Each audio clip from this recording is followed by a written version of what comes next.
का सत्कार बेहद आभार दोस्तों। मैं आपका तो लोकपाल फौजदार फिलहाल मौजूद हूँ डीग के रियासतकालीन लाला वाले कुंडे पर। जैसा कि वंदे गंगा अभियान भारत सरकार द्वारा चलाया गया, जिसके तहत साथ ही डीग कुमेर विधायक डॉक्टर शैलेश सिंह पहुंचे हैं और अभियान की शुरुआत कर रहे हैं। सर, परिचय दीजिए इस योजना के बारे में। देखिए, प्रधानमंत्री नरेंद्र मोदी जी की पहल पर पूरे देश के अंदर ये वंदे गंगा का अभियान चल रहा है, जिसमें हमारे जो पुरानी धरोहर हैं, जहाँ पे भी हमारे शहर में, गांव में जो भी हमारे पानी के जल स्रोत हैं, जहाँ पोखर है, कुंडे हैं, उनकी सफाई का कार्य कार्यकर्ताओं द्वारा, आमजन द्वारा किया जा रहा है। और साथ साथ वृक्षारोपण भी एक बड़े स्तर पर इस कार्यक्रम के तहत किया जा रहा है।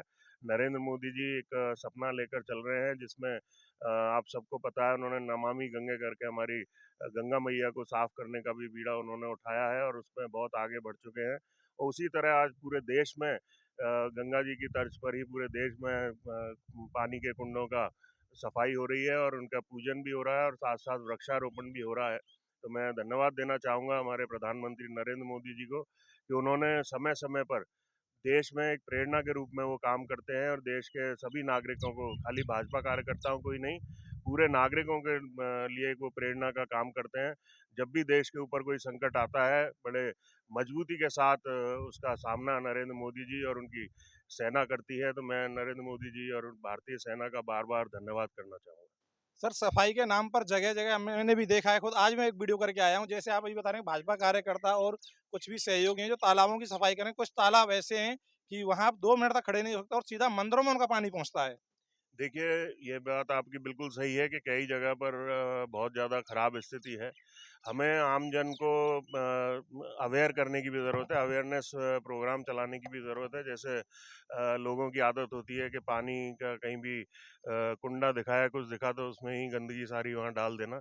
उसके लिए लोगों के अंदर अवेयरनेस लाना बहुत ज़रूरी है और ये हम सबका एक सामूहिक प्रयास होगा, तभी ये चीज़ें संभव हो पाएँगी। आज अगर हम किसी कुंड की सफाई कर रहे हैं और उसका आने वाले समय में उसका ध्यान नहीं रखा गया या फिर उसमें कचरा फेंकते रहे, तो आज की सफाई करने का कोई मतलब नहीं रह जाएगा। सर, एक सवाल है जाट समाज को लेकर, जो पेंगोर में पंचायत होने वाली है कि भैया जाटों को आरक्षण नहीं मिल रहा है, क्या कहना चाहोगे इस पे? देखिए, मैं आपको स्पष्ट करना चाहूँगा कि जब भी जाट आरक्षण की बात होती है, जाटों को आरक्षण जब भी दिया, माननीय अटल बिहारी वाजपेयी प्रधानमंत्री जब देश के थे, भाजपा की सरकार थी, उस समय जाटों को आरक्षण देने का काम पूरे केंद्र के अंदर हुआ।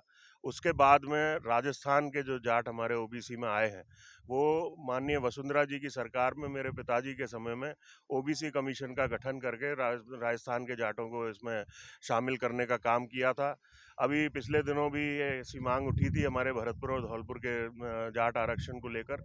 सरकार इसमें काफ़ी कम संवेदनशील है। माननीय मुख्यमंत्री जी ने भी एक कमेटी बनाकर दिल्ली इसकी सिफारिश कर कर अपने यहाँ से सिफारिश का एक पत्र मुख्यमंत्री जी की ओर से वहाँ पर जा चुका है और मैं समझता हूँ कि बहुत जल्दी हमारी मांग पूरी। बहुत ज़्यादा कोई समझदारी है क्योंकि सरकार आपकी है, मुख्यमंत्री आपके यहाँ के रहने वाले हैं, तो मैं समझता हूँ कि आप सरकार से अपनी गुहार लगाएंगे, चाहे वो आपका ज़रिया कुछ भी हो सकता है।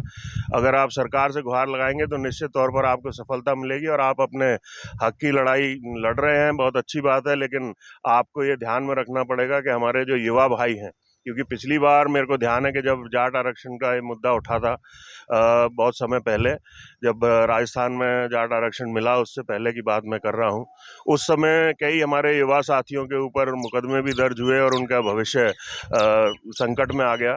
ऐसी चीज़ें ना हो, हमारे युवाओं का भविष्य सुरक्षित रहे और हमें जाट आरक्षण भी मिले, इन सब चीज़ों को हमें ध्यान में रखना है। वीडियो को शेयर करें। जय हिंद, जय भारत।